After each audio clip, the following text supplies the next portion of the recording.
Bienvenidos a un nuevo paseo por Salamanca. Hoy les invitamos a viajar en el tiempo. Precisamente nos hemos desplazado hasta la localidad de Jejo de los Reyes para conocer el proyecto que Antonio Galindo tiene aquí, denominado Revivir España de los años 30. Acompáñennos.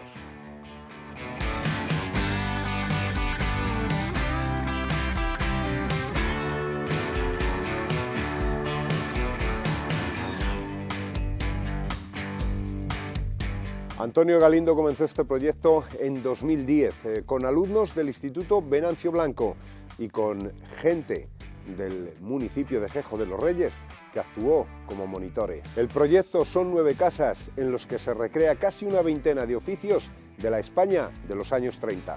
En 2016 reciben el premio Surcos al pueblo con mejor iniciativa. La exministra Isabel García Tejerina les puso como ejemplo de iniciativa a la no despoblación rural. A partir de entonces llegaron delegaciones de Italia, Polonia, Alemania, Turquía, para tomar ejemplo. Antonio, ¿qué tal? Buenos días. Bueno, este viaje en el tiempo empezaría aquí. efectivamente, este viaje en el tiempo empieza aquí, que esto era un pajar antiguo. Sí. Y entonces lo que hemos hecho un pequeño museo fotográfico que le llamamos La huella del tiempo. Ajá. Es un poco con las fotografías estos que es lo que queremos, bueno, pues que la gente o los visitantes que vienen a vernos tengan en cuenta, bueno, pues cómo se vestía, cómo vivían, cómo las costumbres. Entonces es un reportaje de fotografías, casi todas son de la parte de Salamanca, sí. Muchas son de aquí, de Jejo de los Reyes. Y, hombre, hemos abierto un poco el abanico, pues lo que es el Revivir España en los años 30, pues fotografías que nos han parecido importantes y los hemos plasmado aquí. También tienes objetos. Sí, los objetos curiosos, mira, aparte de ese huella del tiempo de las fotografías, nosotros lo que hicimos también es un apartado que lo llamamos el arte de candar, que es muy salmantino, sí.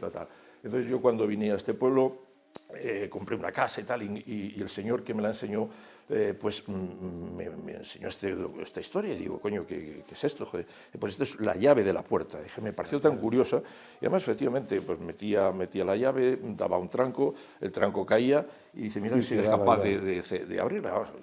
Imposible. Imposible. Entonces me pareció tan importante y tan bonito que lo llamé el arte de candar. Y entonces todo tipo de llaves, fallevas, candados que nosotros hemos ido bueno, buscando en rastrillos o, por ejemplo, sí. Aquí, cuando hemos desescombrado todo lo que vais a ver ahora, todas las casas y tal, pues hemos encontrado cosas importantes. Entonces, bueno, pues las hemos ido poniendo y para que vean también la gente el herrero, que vais a ver luego la herrería, pues cómo lo trabajaba, que aquí en el Jejo precisamente hubo hasta 3 herreros.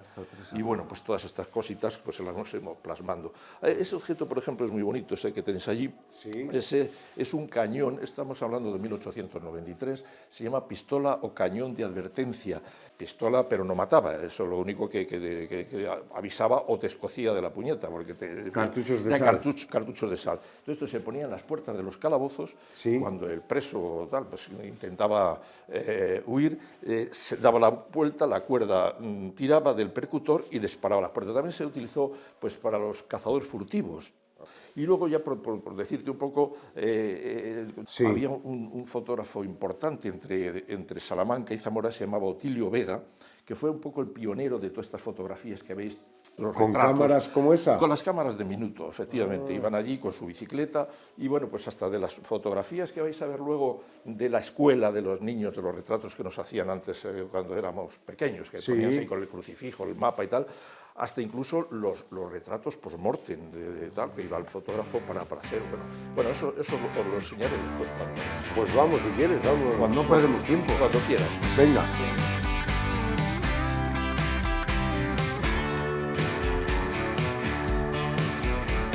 Aquí es donde tenéis todo el proyecto. Efectivamente, todo el proyecto, vivían aquí 8 o 9 familias, sí. Entonces hemos intentado recuperar las casetas o casas donde vivían y allí hemos metido los oficios que hemos creado de ese. Es un pueblo dentro de un... ¿Cada habitación dedicada a uno? Cada habitación es dedicada, exactamente. La pescadería, la escuela. Pescadería no tenemos, pero bueno, quiero decir... Sí, ultramarinos, escuela, barbería, fragua, etcétera, etcétera. Y bueno, pues ahí por medio de objetos nosotros lo que hacemos es revivir esa España de los años 30 y explicar cómo se vivía entonces. Ajá. Pero... ¿Tú eres de aquí, de Géjo? ¿Cómo? No, yo soy de Ávila, pero bueno, me vine a trabajar al Instituto Venancio Blanco en Salamanca, y bueno, me dio un poco, a mí me gusta todo la historia. Entonces, ¿cómo? Me perdí, pero la suerte me perdí, encontré un sitio maravilloso y una gente fantástica, y entonces, bueno, pues aquí empecé a crear, bueno, pues esta historia, compré una casa y se me ocurrió el hacer este proyecto. Empezamos con otro proyecto anterior, que era rehabilitación de Géjo de los Reyes y recuperación de las costumbres. Yo traía a mis alumnos cada semana, cada 15 días, y los monitores eran la gente del pueblo, los propios monitores, que enseñaban las costumbres, o el huerto, o el taller de piedra, etcétera, etcétera. Y después, con la pandemia, etcétera, etcétera, dimos otra vuelta de tuerca y me pareció más interesante ya el crear, pues eso, un museíto, vamos, más que museo, este pueblo dentro del pueblo de Géjo. O sea, esto surge a raíz durante la pandemia. Pero vamos, es una continuación del otro proyecto, y entonces está un poco ya más dedicado a gente mayor, ¿no? Y yo digo siempre que esto es un poco homenaje a nuestros padres y abuelos que vivieron esa guerra cruel y el posguerra, y cómo resurgió de ello. ¿Y ahora lo tenéis abierto para todo el que quiera venir a visitarnos? Sí, nosotros lo tenemos abierto siempre, lo único que nos tienen que llamar, hacemos visitas, lo ideal, porque lo vas a ver para que la gente se entere, porque esto no es verlo, es explicarlo, es vivenciar un poco lo que tenemos. Entonces, ¿qué es lo que hacemos? Visitas de 10, 12 personas, me llaman por teléfono, concretamos día y tal, los invitamos a todo el mundo a un vino en la taberna y unas pastitas, y por supuesto no cobramos a nadie nada. O sea, el Abadengo de los Florencio. ¿Por qué ese nombre? Bueno, pues me alegro que me lo preguntes. Abadengo, yo cuando vine aquí compré una casa que, por la historia que tengo, era una antigua abadía. Entonces, bueno, pues entonces, Abadengo, ¿qué es? Pues son las tierras pertenecientes a la abadía. Entonces, los Florencio mi padre era maestro, mi hermano era catedrático de la Facultad de Bellas Artes de Madrid, con la fatalidad que murieron los dos el mismo año, y entonces colaboraron mucho conmigo, y es un poco también homenaje a ellos. Bueno, pues un recuerdo que tengo ahí, por ello lo llamé la Abadengo. Pues vamos para adentro, a empezar a conocer el pueblo.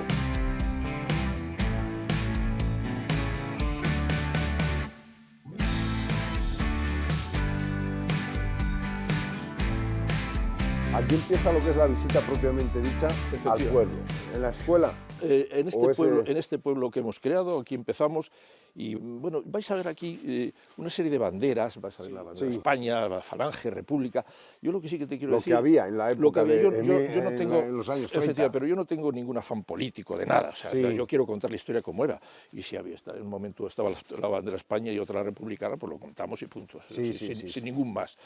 Este es uno de los escudos más importantes que tengo, es de 1892, y este es de la época de Alfonso XIII, cuando reinaba Alfonso XIII con su madre María Cristina, que era la regenta de entonces. Y antes era obligado el poner estos logos a la entrada de la escuela. Y mira, si ves, te das cuenta, esta Escuela Elemental de Niñas, Dirección General de Instrucciones Públicas, 1892, y es cuando reinaba Alfonso XIII. Después empieza la República, y tenemos, aunque esta bandera es nueva, es actual, obligada de tener puesta también la bandera. Después gana la Guerra Civil Franco, obligado la bandera de España. Los niños normalmente se ponían, antes de entrar, venía el maestro, se ponían en fila, o unas veces que cantaba el Calasol. Y una de las cosas que quiero que explicarte, me parece interesante, es esto de aquí. Bueno, esta es la bandera de Falange, la bandera de Falange, pero y este yugo y las flechas, que me dirá, bueno, esto es tal, la gente me puede mirar, el yugo, las flechas, Falange, tal. Aquí, de todas formas, en el pueblo hubo tres herreros, y este yugo, las flechas, lo tengo por un interés especial, porque este yugo estuvo expuesto en Villaseco de los Reyes cuando Franco pasó a inaugurar el Pantano de la Almendra en 1970. En 1973 la Falange del Movimiento se creó fue Onésimo Redondo con José Antonio Primo de Rivera. Entonces tenían que tener un logo ¿Y cuál inventaron? Pues el logo que tal fue cogido de los Reyes Católicos, porque los Reyes Católicos era la unión de dinastía de los Reyes Católicos, escudo del águila de San Juan. Sí. Es que incluía el yugo de Fernando, pero representado con la Y inicial de Isabel. Y las flechas de Isabel con la F inicial de Fernando. ¿A quién se le ocurrió que el yugo y las flechas de los Reyes Católicos fuera el logo de la Falange? Pues fue un tal Ernesto Jiménez Caballero en el año 1934 para representar a la unión de Falange con las Hons. Sí. Y cuando Franco vino a inaugurar el Pantano de la Almendra, los niños, gente de aquí del pueblo lo han contado porque algunos asistían y todo, los niños salieron a la carretera justo de Villaseco, brazo en alto, como ves aquí también, cuando pasaban también, brazo en alto, pasaba Franco y bueno, pues fue un momento, ¡brum!, pasó y tal. Como bienvenido, Mr. Marshall. Exactamente. Y lo que sí que conseguí es, fíjate qué curioso también, es la medalla que Franco dio a la gente que trabajó en el Pantano de la Almendra. Yo he preguntado a gente luego que trabajó allí picando y me dijo que a todos no. O sea, a todos no. A otro tipo de gente, no, o sea, a los jefecillos. Pero es curioso porque es, bueno, la medalla, la medalla que de eso, ahí te lo pone, Pantano de la Almendra en 1970. Almendra, año 1970, efectivamente.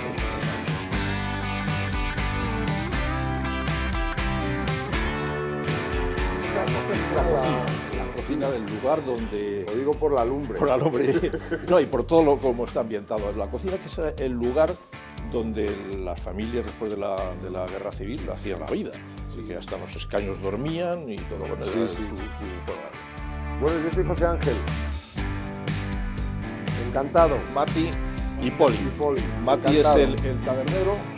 Ya os invitaré luego un aguardiente y Poli es uno de los monitores que hacía, te contaba antes, los talleres, pues la piedra, todo lo que ves de berracos y tal, pues Y os voy a poner una cosa que nosotros hacemos siempre en las visitas, que es poner lo que era el parte. ¿Y qué era el parte? Pues era el parte de guerra, y entonces a la gente que vivió la guerra civil, pues eso le ha quedado el parte de siempre. Las tropas nacionales, sus últimos objetivos militares. La guerra ha terminado. Brindamos porque la guerra ha terminado y empezamos la visita, ya nos retrotraemos a los años 30, después de esto que ya quitamos el noticiario. Mira, os puedo enseñar cositas aquí, vamos a mirar. Esto, por ejemplo, fijar qué curioso que tenemos aquí. Esto, en esa época, después de la guerra civil, uno de los problemas que hubo mucho es muertes por epidemias, igual que como digo, las pandemias y tal. Entonces, ¿qué pasaba? Hubo epidemias sobre todo de piojos y chinches. Y esto se ponía en las patas de las camas, se llenaba de agua para que la chinche, cuando llegaba aquí, no pudiera subir por la pata y picar a la gente. Mira, cuando nosotros llegamos aquí a Gijón también, pues entre Poli y yo, reconstruyendo casetas y tal, nos decían siempre, ¿no habéis encontrado la olla? ¿Y qué era la olla? Bueno, pues mirad, este agujerito que tenéis aquí, la gente lo que metía es como una especie de olla, de barro, donde guardaban los ahorros. Y hemos encontrado la olla rota y hemos tenido la suerte algunas veces hasta algún maravedí, todo que hemos encontrado de allí, que no vale mucho, no es un dinero que nada, pero la ilusión que te hace de dar. Y luego, de entonces, esta claro. es una ratonera, o más que ratoneras para ratas, o sea, unos ratoncitos pequeños. Y me lo dio un señor que lo utilizaron porque pasaban tanta hambre, que cogían ratas para comérselas. Entonces, fíjate, es un artilugio todo como hecho. en la novela de Libes. Sí, no. Solo que no eran de agua, o a lo mejor sí. No, bueno, no sé. Y bueno, pues no sé si sabéis lo que es este otro artilugio que tenéis aquí. Pues esto tiene pinta de ser un alambique, ¿eh? ¿O no? No, fíjate, es una cosa muy curiosa. Cuando entra el agua a las casas, se tiene una toma de agua. Esto es como una especie de calefacción, efectivamente, donde se echa la leña, se calienta. Y esta era una antigua lavadora. Una lavadora de los años... Una lavadora. Del año 1900. Mira qué curiosa. Se cogía la tapa, se metía el agua y aquí tenéis para centrifugar. Era una chisma que es como una ventosa y con eso daba pa y se centrifugaba. Entonces la gente podía lavar la ropa, teñir la ropa. Y aparte de eso, bueno, tenían agua caliente para sus hijos o sus niños, o cuando tenían que lavar tal. Y en esa época, todo el mundo, cuando tenía algún acontecimiento, no sé qué, pues la camisa azul. Entonces, como no había tampoco mucho poder económico, Hitler mandó esto Kaerulin, que son unos sobrecitos que se vendían a 5 céntimos para teñir las camisas blancas en azul.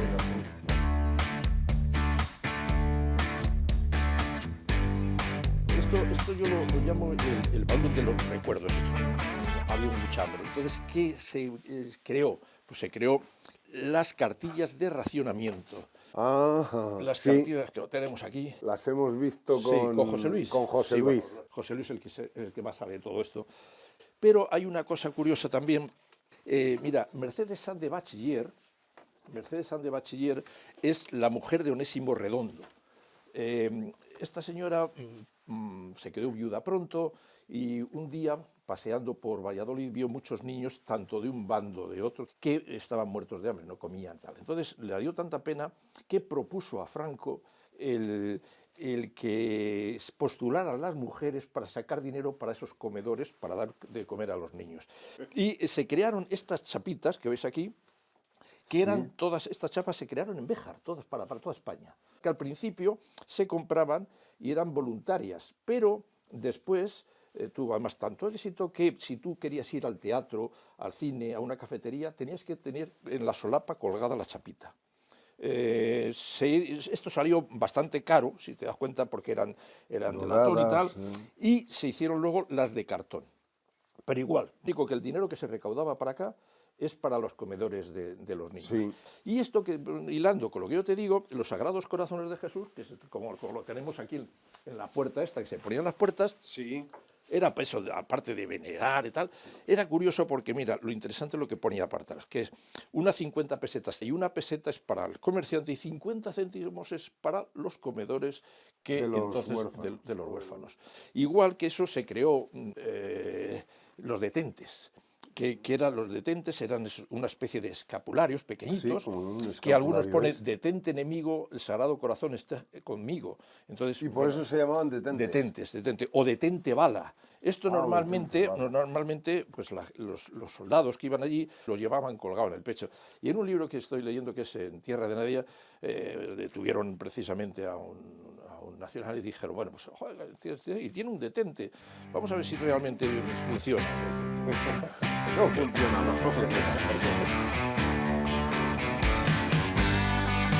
Se creó entonces la tarjeta de fumador. No todo el mundo podía fumar por las buenas. ¿Pero que era como un carnet? Sí. Si te veían fumando, ¿te la podían pedir? No, es que tú no te lo podían pedir, que es que para comprar el tabaco tenías que tener esto, si no, luego lo vais a ver en el kiosco que tenemos, que se vendía también el tabaco. Y bueno, para explicar ya por último, me dirás que esto, dice, vaya birria que tienes aquí, pero para mí también es una joya, que todavía, si huele, es el café, del extraperlo. Extraperlo, no sé si sabes, viene de dos judías holandeses, que uno se llamaba Strauss y otro Perlo. Esta gente quiso meter una máquina trucada en San Sebastián, precisamente, los pillaron allí en esos casinos, y de ese trueque, pues se salió lo llamado extraperlo. Y ya pasando, vamos a empezar lo de la escuela, otra de las cosas que de ese convenio que hubo entre España y Estados Unidos, los botes de leche condensada y de queso. Sí. Estos son los leche condensada y queso auténticos, aquí lo tienes aquí, y vais a ver, porque luego cuando os enseñe lo del ojalatero, como no había tampoco materia prima para hacer nada, vais a ver que jarros y cositas de esos botes la gente pues aprovechaba para hacer lecheras, etcétera, etcétera. Y bueno, luego lo que comentaba antes, las fotografías que se hicieron de tal Otilio Vega, que te comentaba antes, el fotógrafo, estas fotografías de los alumnos. Esta, por ejemplo, es muy curiosa, estas que eran dos hermanos, que precisamente es José Luis, nuestro amigo, con su hermano. José Luis Argüeso con su hermano, y bueno, pues cuando eran dos hermanos, pues los ponían juntos ahí. Sí. Bueno, y antes ya vamos a entrar ahora ya a la escuela, Y este es de la Universidad Literaria de Salamanca. Lo tengo por dos motivos. Bueno, primero porque vamos a entrar a la escuela, porque primero está, mirad, Hilario Goyenechea, músico de cámara de la Catedral de Salamanca, pero para mí lo más curioso era este señor, que es Vicente García Gómez, que es el primer maestro del Jejo de los Reyes. Esto me han comentado de que le llamaban el torerillo y tal, bueno, una vez visto esto, vamos a entrar a la escuela. Esta es la escuela después ya franquista, es la época de Franco, y era pues como tenían ahí los pupitres, eran escuela de niños y niñas. Y bueno, como objetos te puedo decir, bueno, la enciclopedia Álvarez, que era sí. todo, el pizarrín, que se escribía el pizarrín, y esos son los braseros o las latas, donde venían los niños cuando tenían frío de casas, venían con las brasas moviéndolas. Este pupitre lo he conocido yo. Sí, ¿verdad? Sí. Esos sí, ya no. Esos pero vamos, este es más antiguo todavía, este es corrido y tal. Sí. Y luego, pues como elemento, pues los plumieres, los cabases. Y una cosa curiosa son las orejas de burro, que cantaban una canción, no sabe, tiene que aprender las orejas de burro, le vamos a poner al alumno último que tal. Y bueno, pues un poco en líneas generales de eso. Sí. Hay mucha historia que contar aquí, pero bueno, esto es un poco para que se vean en líneas generales. Vamos ahora hacia la peluquería.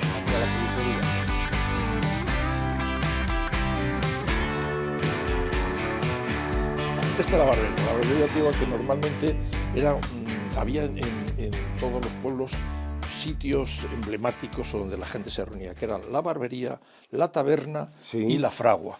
Y la barbería normalmente pues, era un sitio donde precisamente tenían su radio y tal, tenían las noticias, periódicos, y bueno, se trataba de todo. El barbero normalmente no solo cortaba el pelo, hazte cuenta las cosas que hacía: cortar el pelo, maquinilla una perra chica, a tejera una perra gorda, a tazón una perra gorda, afeitados, en seco una perra chica, a navaja y tal. Y no quedaba solo eso, sacar muelas, 2 reales, hacer sangrías. El barbero. El barbero, todo. Hacer sangrías, una peseta. Amputaciones, si tenías que tal, que tenía alguien feo, te apuntaba y luego con un tizón de carbón para que te lo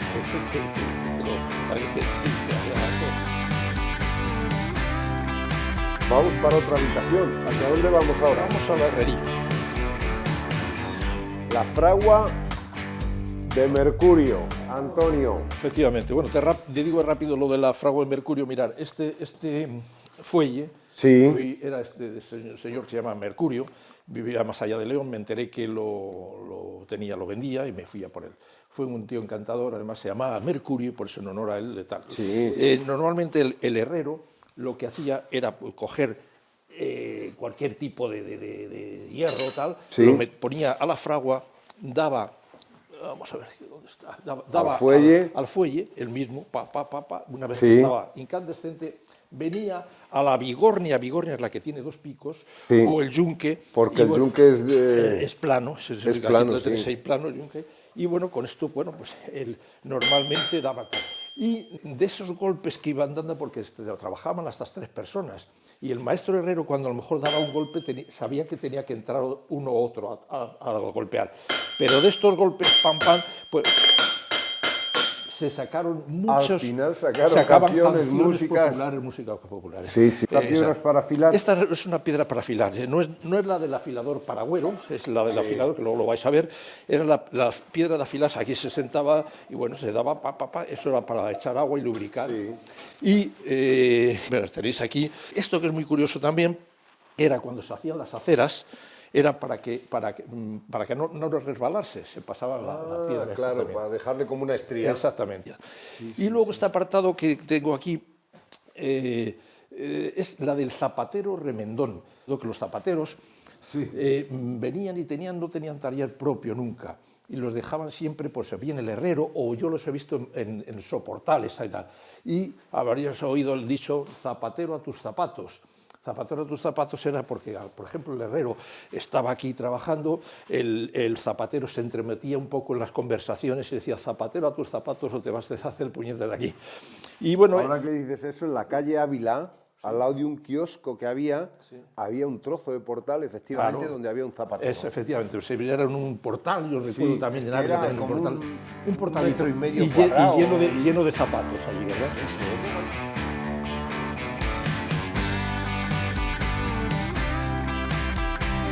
menuda colección de bicicletas, Antonio.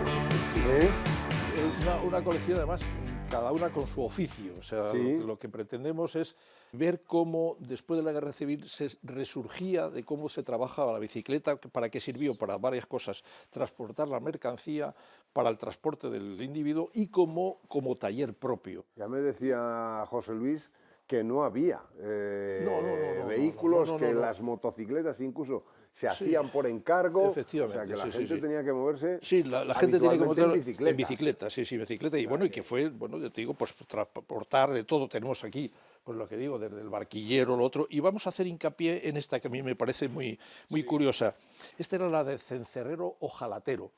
Entonces, lo que os comentaba antes también, lo que hacía el ojalatero, venía pues una vez al año al pueblo, pues montaba como una especie de tienda de campaña y hacía lo que yo os comentaba también antes, de daros cuenta que de la leche en polvo que yo os decía, estas son calderillos de la leche en polvo, bueno, pues te terminaban hacían haciendo una jarra. una O, jarra. por ejemplo, fijar, esta es curiosa también, necesitaban un ese grande, y esto de sardinas, unas chismas de sardinas, pues son varias latas de sardinas. y bueno, pues puestas ahí una encima de otra. Sí.